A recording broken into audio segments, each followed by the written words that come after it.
तो बच्चों आज हम लोग शुरू करते हैं क्वेश्चन नंबर 3।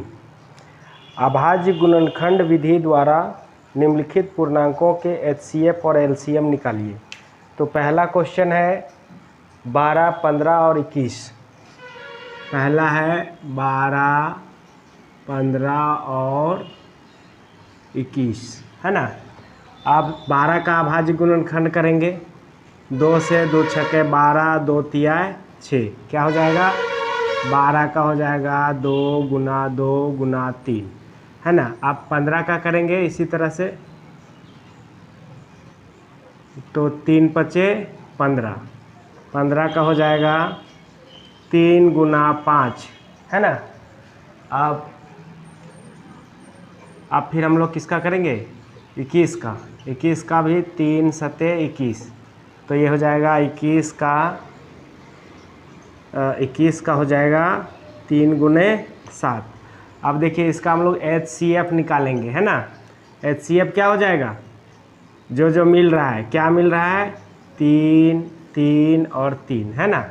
3 मिल रहा है, 3 HCF। और LCM में पहले 3 लिखते हैं और 3 के बाद क्या लिखते हैं, जो नहीं मिल रहा है 2 गुने 2, यानी कि 2 का पावर 2, है ना।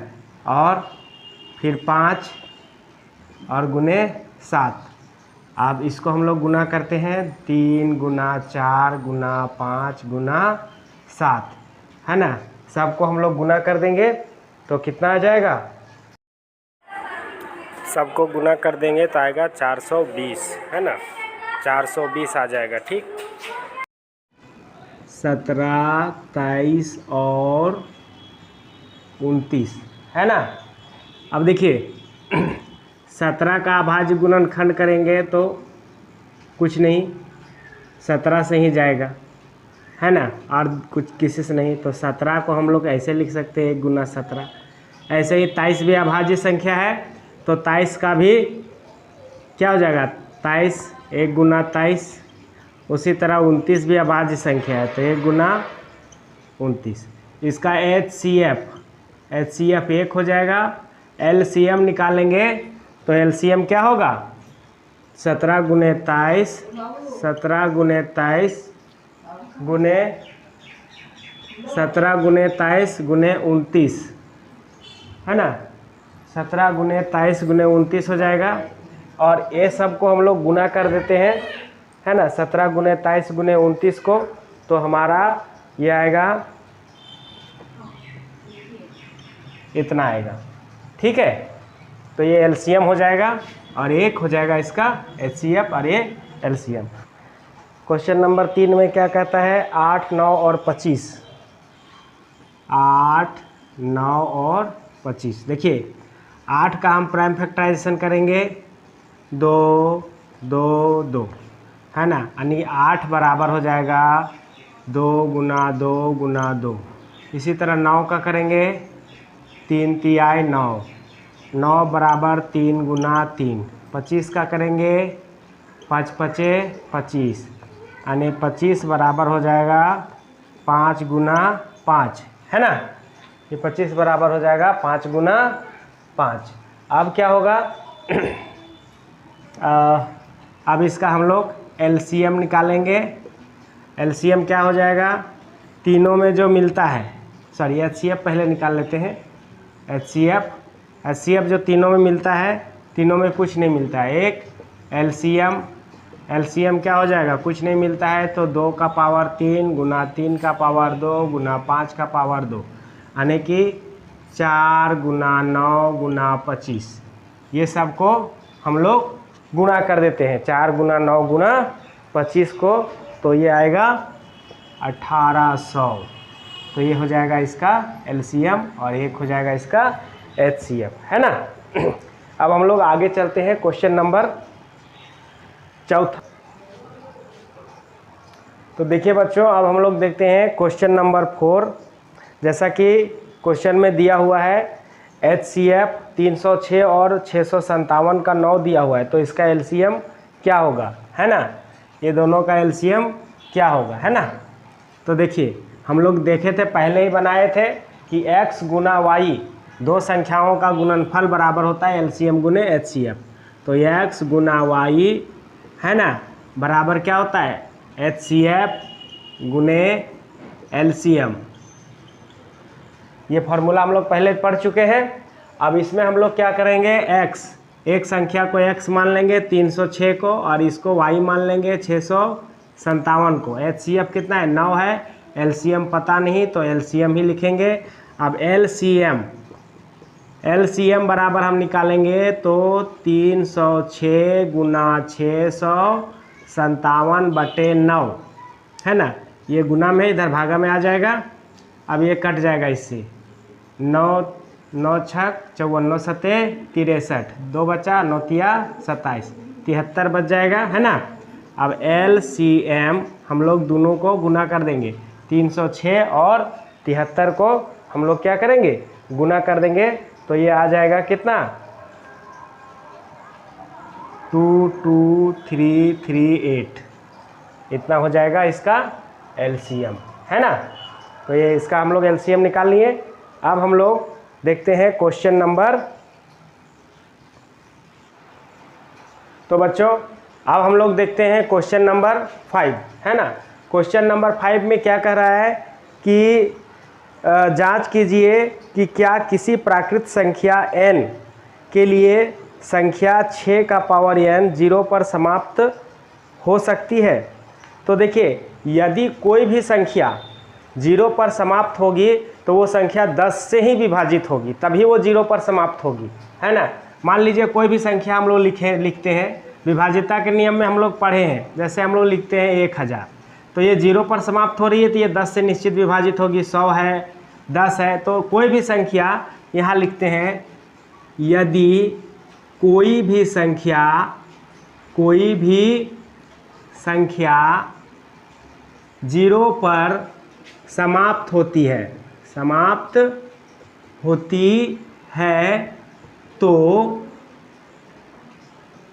वह संख्या 10 से विभाजित होती है,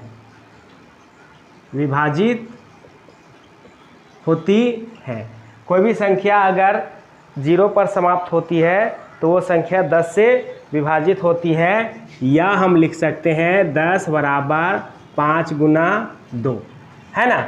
लेकिन कह रहा है कि कोई भी संख्या 0 पर समाप्त होगी अगर 6 का पावर n रहे तब है ना। तो यहाँ एक चीज़ और ध्यान देने वाली बात है कि अगर 6 का पावर n, अब देखिए अर्थात 6 का पावर n यानी 6 के n के जगह पे मान लीजिए हम 1 मान लेते हैं, क्या मान लेते हैं 1, 6 का पावर 1 तो 1 होगा, 6 का पावर 2 तो 6 छके 36 होगा। अब 6 का पावर 3 तो 6 को 3 बार हम लोग गुना करेंगे, 6 गुना 6 गुना 6 तो कितना होगा 186 होगा शायद, 6 छके 36 और 6 तिया 18, और नहीं 6 छके 36 के 6 और 6 तिया 18 और 3 19 20 21, इतना होगा है ना। तो ये क्या देख रहे हैं कि कोई भी संख्या n है ना, कोई भी संख्या जो n है 6 का पावर n, वो किस पे समाप्त होगी 6 पर समाप्त होगी है ना। क्या होगी 6 पर समाप्त होगी है ना। तो यहाँ हम लिखेंगे अतः किसी भी प्राकृत संख्या n के लिए, किसी भी प्राकृत संख्या n के लिए, किसी भी प्राकृत संख्या n के लिए संख्या 6n, संख्या 6 का पावर n, संख्या यहाँ नहीं आ रहा है, 0 पर समाप्त नहीं हो सकती, समाप्त नहीं हो सकती। क्यों नहीं हो सकती? क्योंकि ये हमेशा किस पर समाप्त होती है 6 पर है ना। अब हम लोग देखते हैं क्वेश्चन नंबर 6 है ना। क्वेश्चन नंबर 6 कहता है कि एक संख्या है, पहली संख्या मार्कर भी, पहली संख्या है पहली संख्या है 7 गुना 11 गुना 13 प्लस 13, 7 गुना 11 गुना 13 प्लस 13, ये संख्या। और एक और दूसरी संख्या है ना, संख्या, ये भाज्य संख्या है, इसको सिद्ध करना है ना। तो इसको हम लोग क्या करेंगे, 7, अब देखिए ये दोनों में यहाँ तक और यहाँ तक, ये दोनों में 13 कॉमन है, दोनों में क्या कॉमन है, 13, 13 को कॉमन लेते हैं तो ये बचा 7 गुना 11, 13 ले लिए तो ये ख़त्म हो गया, प्लस इसको भाग गया 13 से तो 1 बचा। अब इस संख्या को हम लोग क्या लिख सकते हैं, 13 गुना 11 सत्ते 77 और 1 78। तो देखिए ये संख्या दो संख्याओं के गुणनफल के रूप में लिखा गया है, इसीलिए यह एक क्या है, भाज्य संख्या है ना। तो जिस संख्या को हम लोग दो संख्याओं के गुणनफल के रूप में लिखते हैं, है ना, या फिर इसके दो से अधिक भाजक होते हैं, है ना, तो इस संख्या के, या हम लोग इसको लिख सकते हैं क्या, 13 छक 78, ऐसे है, इसको हम लोग लिख लेंगे 13 गुना 6, 13 छक 78 होता है ना, तो ऐसे लिख सकते हैं। तो चूँकि यह एक भाज्य संख्या है, क्योंकि इस संख्या के एक से अधिक भाजक हैं, देखिए सॉरी, 2 से अधिक भाजक हैं, के 2 से अधिक भाजक हैं, 2 से, कोई भी संख्या के 2 से अधिक भाजक हो, या जिस संख्या को दो संख्याओं के गुणनफल के रूप में व्यक्त किया जा सकता हो, उसको हम लोग क्या कहते हैं, भाज्य संख्या कहते हैं। अब इसी में दूसरी संख्या है, पहली संख्या को देख लिए, अब दूसरी संख्या है ना, छठा क्वेश्चन में ही दूसरी संख्या कितना है, दूसरी संख्या है, दूसरी संख्या आपका है कितना, 7 गुने 6 गुने 5 गुने 4, 7 गुने 6 गुना 5 गुने 4 गुने 4 गुने 3 गुने 2 गुने 1 गुने 3 गुने 2 गुने 1 प्लस कितना 5। तो इसको भी वैसे ही करेंगे, ये देखिए यहाँ से यहाँ तक है और यहाँ से यहाँ तक दूसरा भाग है ना, प्लस के ये बाएं साइड और प्लस के दाएं साइड। अब ये दोनों में 5 5 कॉमन है, 5 ले लिए तो क्या बचा, 7 गुना 6 गुना 4 गुना 3 गुना 2 गुना 1 प्लस 1 है ना, 5 इसमें कॉमन लिया तो 5 यहाँ से ख़त्म, और ये 5 एकम 5 हो गया है ना। अब यहाँ हम लोग लिखेंगे 5, ये सब को गुना करते हैं है ना, ये सारे को हम लोग गुना करेंगे तो ये आ जाएगा 1008 प्लस 1, यानी कि 5 गुना 1009। देखिए इसको दो संख्या गुणनफल के रूप में, यानी इस संख्या के 2 से अधिक भाजक है, क्या है, एक 1 होगा, एक 5 होगा और एक 1009 होगा। तो इसीलिए लिखना है यह एक भाज्य संख्या है, क्योंकि इस संख्या के 2 से अधिक भाजक हैं, 2 से अधिक भाजक हैं। ठीक, तो ये कंप्लीट हो गया। अब हम लोग क्वेश्चन नंबर 7 को समझते हैं। 7 कह रहा है कि दो बच्चे हैं, सोनिया और रवि, दोनों एक वृत्ताकार पथ में चक्कर लगाते हैं। सोनिया 18 मिनट में एक चक्कर लगाती है, रवि 12 मिनट में, तो दोनों कितने समय के बाद दोनों एक जगह पर मिलेंगे। तो इसके लिए क्या करेंगे हम लोग, ये दोनों का एलसीएम निकाल देंगे है ना। चूँकि रवि 12 मिनट और सोनिया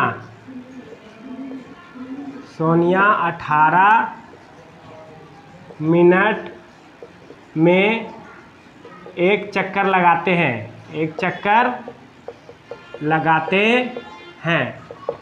है ना, एक चक्कर लगाते हैं। वे दोनों प्रारंभिक स्थान पर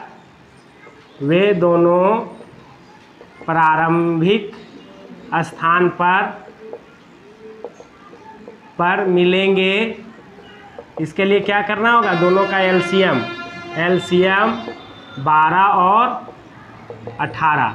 तो 12 का हम लोग अभाज्य गुणनखंड करेंगे, 2 छक्के 12 और 2 तिया 6, अनेक 12 का अभाज्य गुणनखंड क्या हो गया, 2 गुने 2 गुने 3 और 18 का 2 9 3 तिया 9, 18 का हो गया 2 गुने 3 गुने 3, है ना। अब एलसीएम इधर हम लोग निकाल देते हैं। एलसीएम क्या हो जाएगा, देखिए ये दोनों इसमें मिल रहा है 3 3, तो जो मिलता है 2 2, जो मिलता है उसको एक ही बार लिखते हैं। तो हम लोग 2 को एक बार लिखेंगे और ये 3 को एक बार लिखेंगे, और बाकी 2 और 3 बच गया, तो ये भी 2 और 3 को लिखेंगे। एलसीएम में क्या करते हैं, जो मिलता है उसको एक बार लिखते हैं और जो नहीं मिलता है उसको भी लिखते हैं। अब गुणा कर देते हैं, 2 तिया 6, 6 दूनी 12, 12 तिया 36, तो 36 मिनट बाद वे दोनों एक ही जगह पर मिलेंगे, है ना। अब देखिए सोनिया है ना, एक चक्कर में 18 मिनट में एक चक्कर लगाती है, तो 36 मिनट में ये 2 चक्कर पूरा करेगी, और रवि 12 तो 36 मिनट में ये 3 चक्कर पूरा करके यहीं पर मिलेगा, है ना। तो इस तरह से हम लोग का ये चैप्टर समाप्त हो गया, है ना। 1.1 का पूरा सारा क्वेश्चन आंसर हो गया, है ना। अब नेक्स्ट वीडियो में इसी तरह का वीडियो देखने के लिए हमारे चैनल को सब्सक्राइब करें, और समझ में आया तब वीडियो को लाइक करें। Thank you.